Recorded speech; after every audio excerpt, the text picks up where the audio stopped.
On December 18th, Nixon unleashed round-the-clock airstrikes that flattened targets around Hanoi and Haiphong. It would be remembered as the Christmas bombing. It was frightening, but we were still cheering. I mean, we were cheering because something was happening. Những người hàng xóm của tôi có 6 người bị chết. Họ đang còn mang bầu một cái đứa con nhỏ trong bụng. Around the world, anti-war demonstrators returned to the streets. The Prime Minister of Sweden compared the United States to Nazi Germany. The Pope called the bombing, which killed more than 1,600 civilians, the object of daily grief. James Reston of the New York Times pronounced the raids war by tantrum.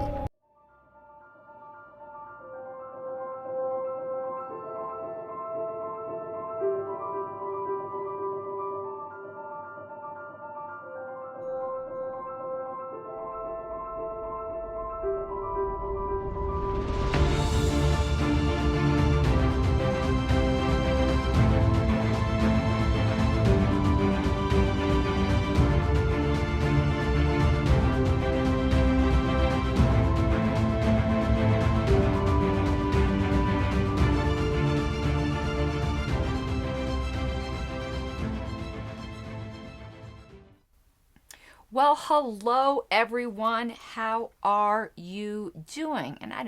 There we go.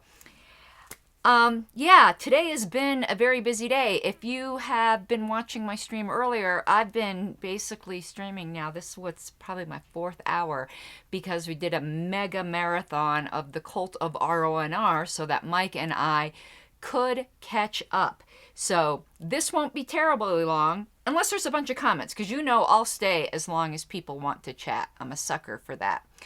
So as I have up on the screen, if you enjoy this content, I do very humbly ask for your support on Patreon. It really does mean a great deal to me, and it does mean I get to produce more content. It's only going to be so long that I can work 50 to 60 hours a week, volunteer as much as I do for the LP, and then be recording these things so late at night. So if you can, please consider it at patreon.com, Pink Flame of Liberty. But you can also hit like and subscribe, and that helps me out a lot as well. And I see Dave is asking me in chat, what is RONR? That is Robert's Rules of Order newly revised. We kind of have a bit of fun of that and do daily devotions in RONR. So if you're interested in learning parliamentary procedure, we do make it kind of fun. Let's, though, start to get right into the content here. Now, I've got something a little extra here. The past few episodes of these, we've been talking about Robert Lefebvre, who I know I'm mispronouncing his name. I suck at name pronunciations.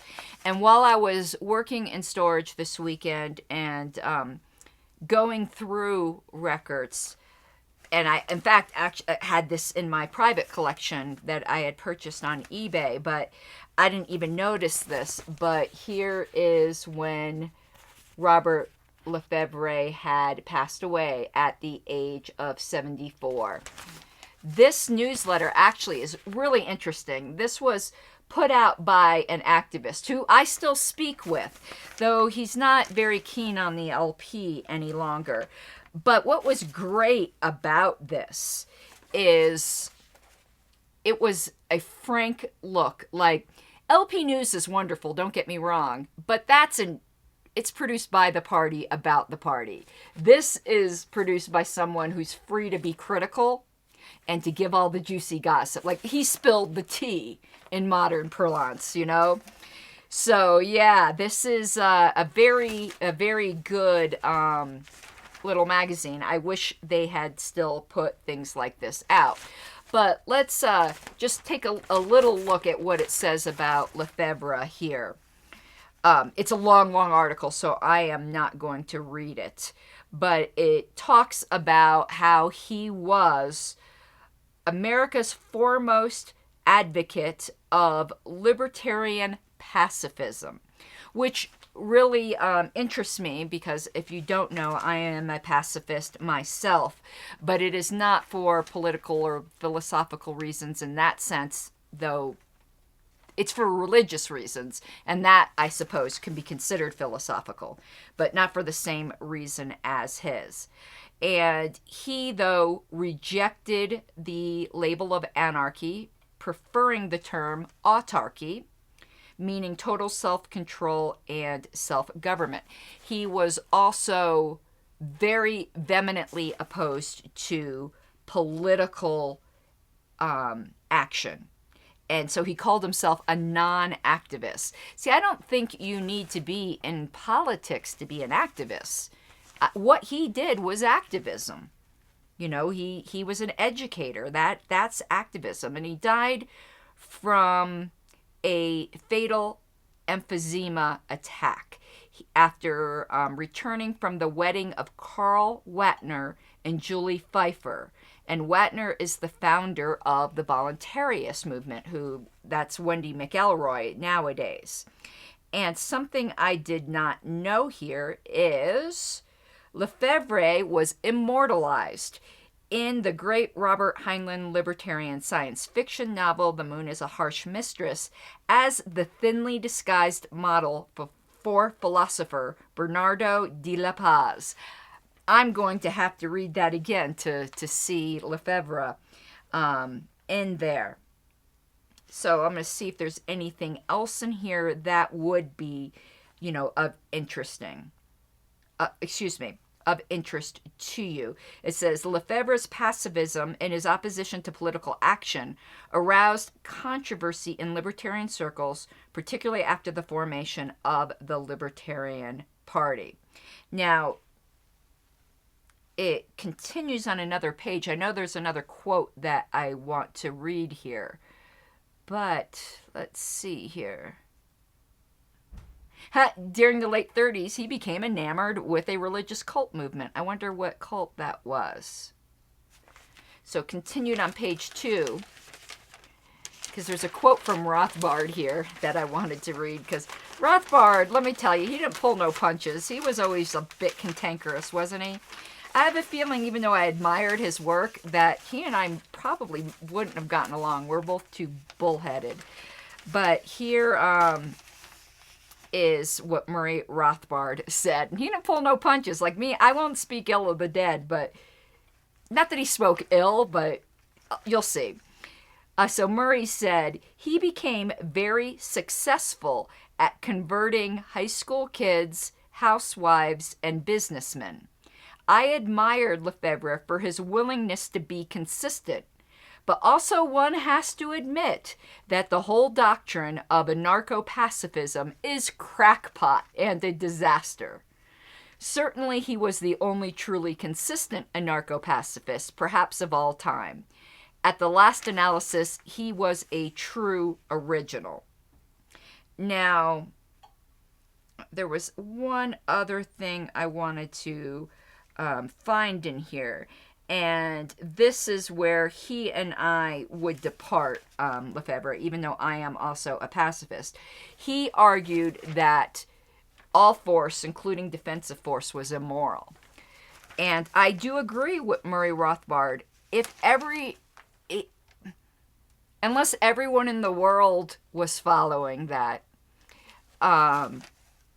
it would be a crackpot and a disaster. I do not hold in total, like for everybody, that all force, including defensive force, is immoral. My particular position is that it is for Christians. But not, I don't impose that on everyone, and I don't judge Christians who disagree with me. So my pacifism isn't because I think it is per se immoral. I think that lethal self-defense is something that Christians voluntarily give up, not because it is immoral. There's nothing immoral about defending yourself, but there's also nothing required about it either. So I just wanted to read you some other headlines in here. And in the future, perhaps we'll go through other magazines, but I have my hands full with LP News right now. But check this out. LP polygamist takeover. I wish. Not that I'm a polygamist or anything like that. I just think we kind of dropped the ball on marriage equality after gay marriage. And here, if you don't know who Norma Jean is, she was an adult entertainer and was one of our candidates in California. So it's interesting that she's in here. And then there's just some, look at this, I like this. Plot thickens in 1988 LP race. Like, you know, the T is in here, you know? The T is in here. So, in any event, I'll let Mike Holmes, and that is the gentleman who put this out, who writes me every once in a while, ask him, what the hell's going on with the LP? What are you doing? Blah, blah, blah, blah. Let him know that I'm still enjoying his newsletters, and I wish he still put them out. Look, you'd think I would know how to fold, huh? Okay. But now let's get onto the main act, but since I had been talking about Lefebvre, I wanted to let you guys know. So I hope that was interesting. Let's go to the LP News. And why isn't that showing? That's weird. Huh. I have something that's supposed to be showing up there. It's not like it's a big deal or anything, but it's just funny. Oh, I know why it's not. See, I learn something each time. I got to put it up top. There we go. I just wanted my little logo. All right. So now it is a dual month. So this is going to be multiple episodes. It's a lot to do all this in one. And it's November, December 1972.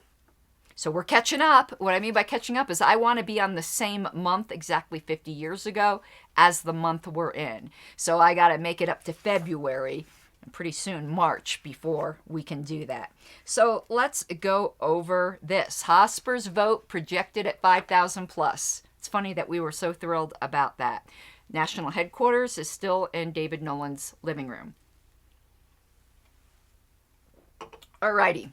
With official final figures still unavailable due to the lethargic nature of government, election officials, and the low priority given to write-in votes, because there was a lot of write-in votes for us, we are unable to report with certainty the actual number of votes that will officially be reported as having been cast for the Hosper's Nathan ticket. All available evidence indicates that the final total will be in excess of 5,000. However, this means that the real total is probably in excess of 10,000, as write-in votes are not even tallied in many states. And that is true. And that's a shame. Oh, your vote counts, right? Not unless you do it in the government-approved manner. As expected, the LP ticket did the best in the 2 states where they were on the ballot. Go figure. In Washington, the State Election Commission has stated that the ticket pulled about 1,400 votes. All returns except absentee ballots are included in this figure. In Colorado, final and complete returns give the LP ticket 1,108 votes. In each of these 2 states, the vote works out to slightly better than 1 vote out of every 1,000 cast, which is not bad in view of the fact that LP membership in each state was less than 75 as of Election Day. That is pretty good. In California, there was a write-in effort. Returns are only available from Los Angeles County, where the LP ticket drew over 300 votes. California LP leaders are confident that the statewide total will be near or above their goal of 1,000 votes. Starting from a 3-state total in the area of 3,500 votes, we can add 50 from Utah, 150 from Texas, and 95 from 3 precincts in Alaska. Alaska's total will no doubt be higher. Reports from other states where an organized write-in effort was conducted are not yet available. It seems reasonable to assume that at least another 1,200 votes were cast in the other 44 states, thus bringing the nationwide total to at least 5,000. Actually, this is a conservative estimate. The reported total may be in excess of 7,000 and might even be 10,000, although we doubt it. We hope to get final complete figures from the Congressional Quarterly, which tallies these figures by early next spring. The raw figures are not as of much interest as some of the data that can be gleaned from them, however. So it's, interesting on how we have grown. But remember, this is barely a party a year old in an age where there was no internet, just starting in somebody's living room. And for those of you, because I can see my control panel, that are watching across the various outlets, between the multiple Facebook places this is streaming and YouTube, please don't be shy. And if there's comments, please do comment. That is what makes it much more enjoyable. So continuing. First, and perhaps of most immediate interest, is the fact that the LP did better in terms of votes than several other better-known and more experienced minority parties. Now, that is really interesting. In the 2 states where all significant minority parties were on the ballot, which is Washington and Colorado. In Washington, there were a total of 8 parties on the ballot. The 2 major parties, us, the American Party, the Communist Party, and then there was a different People's Party back then, the Socialist Labor Party, and the Socialist Workers' Party. I wonder what the difference between the socialists are there. In Colorado, the Prohibition Party, which is still around. Can you believe that? My God. I don't think I've ever met anyone from the Prohibition Party. That would be fun. I'd like to, infiltrate them. Pretend to be a prohibitionist. Was also on the ballot, bringing the total to 9. In Washington, we ran third of the 6 smaller parties, behind the American and People's Parties, but ahead of the Communists and the 2 Socialist Parties. Woo, woo. In Colorado, we ran 4th out of 7, behind the American People's and Socialist Labor Parties, but ahead of the Socialist Worker Party, Communist Party, and Prohibition Party. This indicates that given an opportunity to reach the voters, we can do at least as well as other minority parties. In other words, we are a viable minority party and indeed have been recognized as such by virtually every political analyst who has commented on minority party activity this year. This data also indicates that if we can get on the ballot, we can draw about 20 votes for every party member we have in a given state. Thus, if we can increase our membership to 32,000 by 1976, a conservative estimate, see article elsewhere in this issue, and can get the election laws revised to eliminate discrimination against minority parties, dream on, we can pull 640,000 votes in 1976, which could easily make us the most significant minority party in America in terms of numbers. We're already the most significant in terms of ideas. Little cocky there, David. I agree with you, though. A good goal, it seems to your editor, is a cool 1,000,000 votes in 1976. Another way of looking at the data from the 72 election is to see how our candidates for state and local office performed. In Colorado, we were able to get 2 LP candidates on the ballot. Pip Boyles, who was the first platform committee chair and the LP treasurer at the time for Congress, and Hugh Futch for state legislature. Both Pip and Hugh pulled about 1.5% of the vote. Unfortunately, that's sometimes what some of our candidates get now, though I would say the default now is more about 4%. I ran a line holder campaign and I got just under 5%. In their respective races, 2,000 votes out of 150,000 and 240 out of 16,000 respectively, even though both ran with practically no money and very few campaign workers. Hugh had about $120 and 6 workers, and PIP had about 1,020 workers. These figures indicate that even with limited resources, we can draw 1.5% of the vote, which would work out to 1.2 million votes nationwide in an election where 80 million votes are cast. And we should have about as many members in each congressional district on the average throughout the nation in 1976 as we had in PIP's district this year. A third statistic of interest. In the states where Hospers and Nathan were on the ballot, our cost per vote received was about 50 cents. I wonder what our cost per vote now is. I need to find that out. As compared to about $1 per vote for Nixon, McGovern, and Schmitz. And minority parties usually get less votes per dollar spent than the major parties. This 50% per vote figure also held true for Pip and Hugh. All these figures indicate that if we can get members' money and ballot listing, the LP has a great future in store. Whether this future potential is realized is up to you.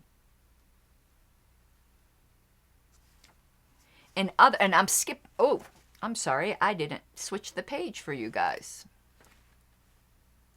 Okay, I'm skipping over to that second column there where it says in other races. Elsewhere, Libertarians did not fare as well.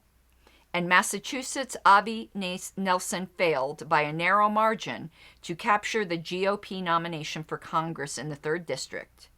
This is no doubt partly due to the fact that, in contrast to Idaho, and Idaho is important for another reason that we will go to in a minute, Massachusetts is probably the most liberal, i.e. collectivist state in the country.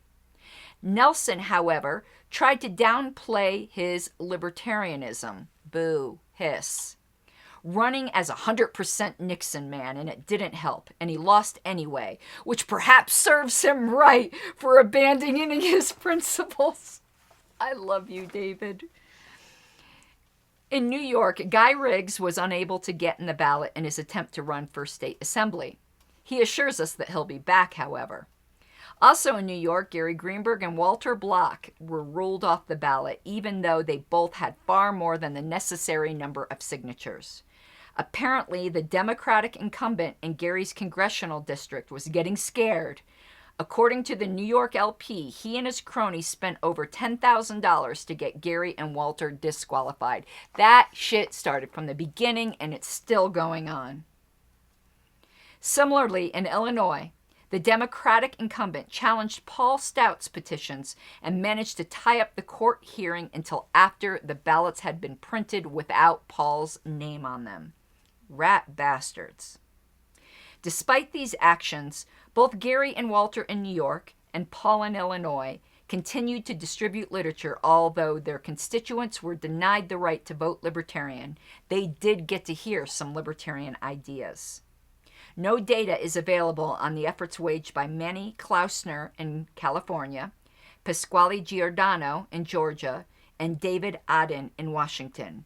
From what we have heard, none of them have received more than a handful of votes, and only Aden was on the ballot. But all of them did a great job in disseminating libertarian ideas. So now we're going to go to Idaho there with Sims. Sims is sometimes counted as a libertarian win. We didn't have party status in Idaho. If you count him as a libertarian win, then we, in the very first year, had a Congress seat. And he had to run as a Republican, but I think there is good justification to count him as the first libertarian elected, and not count our first congressperson as Justin Amash. And he wasn't elected as a libertarian, he converted. But let me tell you the rest here. Steve Sims, a libertarian running for Congress as a Republican in the 1st District of Idaho, pulled off an unexpected miracle and won. Steve, an unabashed libertarian, didn't even expect to make it past the primary, but won an upset victory in a 3-way race, and then went on to win by a handy margin, about 55 to 45% in the general election. Ralph Smead, the man who was behind Steve's entry into the race, attended the LP XCOM meeting in Albuquerque and said that Steve appreciated the endorsement the LP had given him and hoped to cooperate with us in the future. Ralph also showed films of Steve's TV spots, which were a refreshing change from the usual BS. In one, Steve urged citizens to take a bite out of government. In another, he asked why U.S. citizens are not allowed to own gold. And yet in another, he pointed out the dangers of gun control laws and urged their repeal. And in practically every spot, he stated that the issue is freedom and called for less government. Steve took many stands directly from the LP national platform and used an adaptation of our arrow and tanstaffel emblem on much of his literature. We congratulate Steve on his victory and look forward to seeing a congressman stand up for liberty in the House of Reprehensibles. Oh, God, I love David. We congratulate Steve on his victory and look forward to seeing a congressman. Oh, no, I already said that. Excuse me. I just got so distracted with the House of Reprehensibles. A note of interest in the Sims race. Idaho is probably the most libertarian state in the country, and thus is probably the only state where a libertarian could capture a GOP nomination. Idaho gave John Schmitz 9% of its presidential vote, the highest percentage he drew in any state. And I think it'd be interesting if I can do some more research on Steve Sims to do an episode just on him. I think that's a forgotten part of our history, that I do think we can claim our first congressman in 1972. All right, important notice at the bottom there. In accordance with the decision reached by the National Executive Committee in Albuquerque, the LP newsletter will be published on a bi-monthly rather than monthly schedule during 1973. That'll make it easier for me to keep up and have more expansive bonus episodes. LP members who are receiving the newsletter as part of their membership will receive issues until the expiration of their current membership. Those who subscribe as non-members will have their subscriptions extended so that they will receive their full 12 issues. New subs will receive only 6 issues for their $2. The LP newsletter is published by the National Office of the Libertarian Party. Items of interest to LP members are welcome. David F. Nolan, editor. Base circulation of this issue, 931 copies. And we have one of those 931 copies here.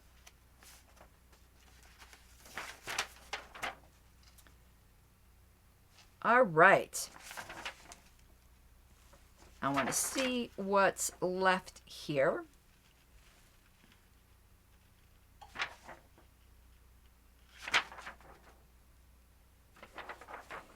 What I think we are going to do at this point is I want to save some of these for their own episodes. I don't want these to be too long.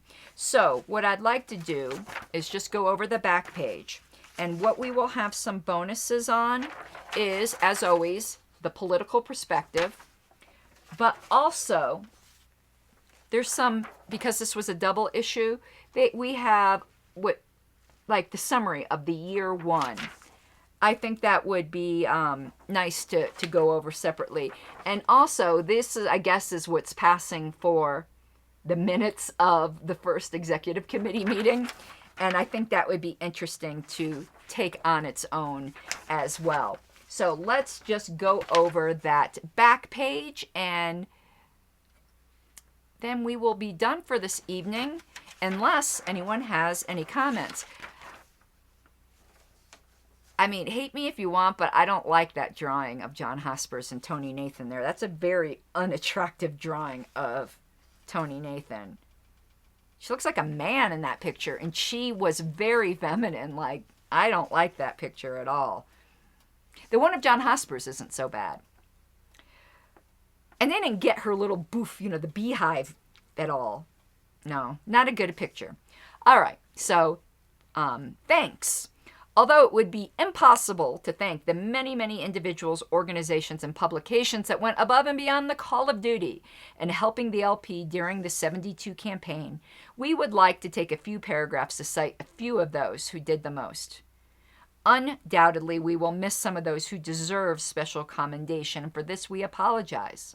And of course, it goes without saying that each and every LP state chairman deserves special thanks of all libertarians everywhere. To turn to the specifics, however, it should be obvious that the very deepest thanks should go to our presidential and vice presidential candidates, Dr. John Hospers and Mrs. Tony Nathan. They had the courage to accept the nominations of a previously unheard of party, thus subjecting themselves to scorn and abuse on the part of many people, and incurring an obligation to spend literally thousands of hours of their own time on a venture that offered them no immediate personal gain. There will be others who will take up the banner they carried in the future years, but they were the first, and for this they deserve our special and undying appreciation. Second only to the thanks owed John and Tony are those owed to Bill Sussel and Ed Crane, who served as the campaign managers for these two candidates, spending great amounts of their own time and money in the process. Special thanks are also owed to the various people who performed services for the LP and its candidates.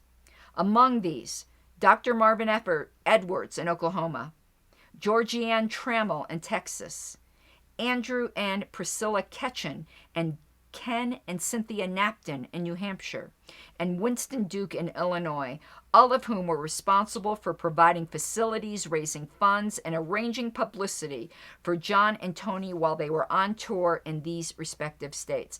Now, the New Hampshire people mentioned here, Darryl Perry had asked me if we still had the delegate list from 1972, and unfortunately, so far, we don't, because he was curious if there were any New Hampshire delegates. So I am wondering if Ken and Cynthia Napton from New Hampshire mentioned here were delegates. If anyone was, it seems likely they would have been.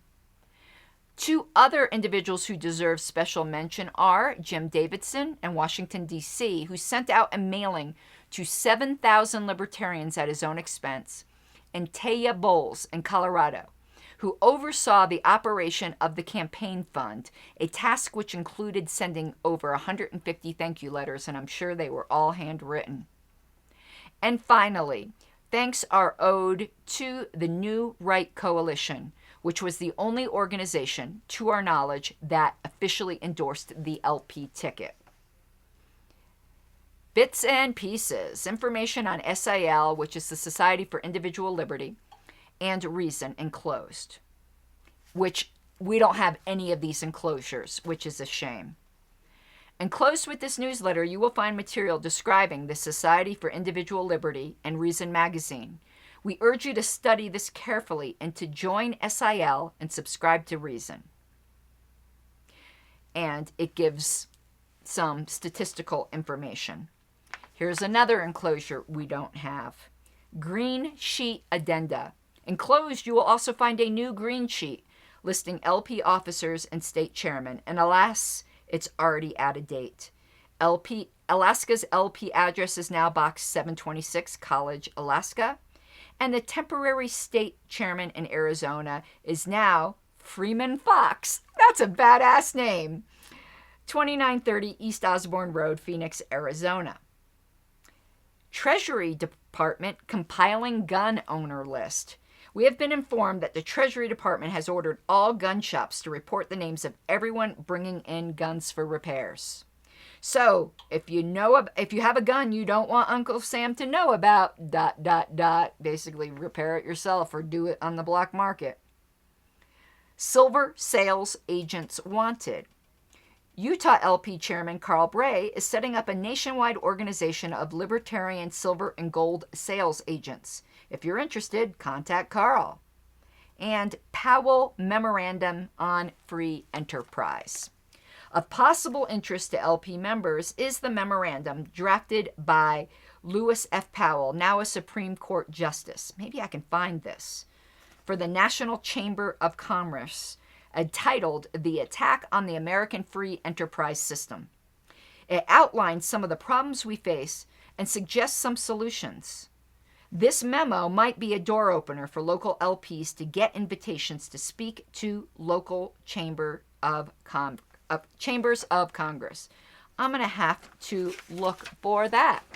So that is all we are going to do this time. And we'll cover the rest maybe in one bonus, but maybe several if I uncover some more information from the data we got here. So let me, here's my little thing. I want to go back to full screen. So again, thank you so much, everyone. I truly appreciate the time and attention you give me. I hope that these lessons in LP history are interesting to you, either for its own sake or to help you in your activism. And again, if you can support me, it would really touch me and mean a great deal to me. So you could go to patreon.com/Pink Flame of Liberty. I do upload some patron-only content there, so you do get a little something extra as well. All right, everyone, I hope you have an awesome night. And also, check out a video I did on a really bad conservative take on the Breonna Taylor situation. It's just gross, so I had to do a rebuttal. Check it out. You gotta take what you're given, that's how we live it. Don't be mad at the system, it's simply how we've existed. I hear a lot of people talking like they politicians and choose to be an accountant because it's safe in the business, not because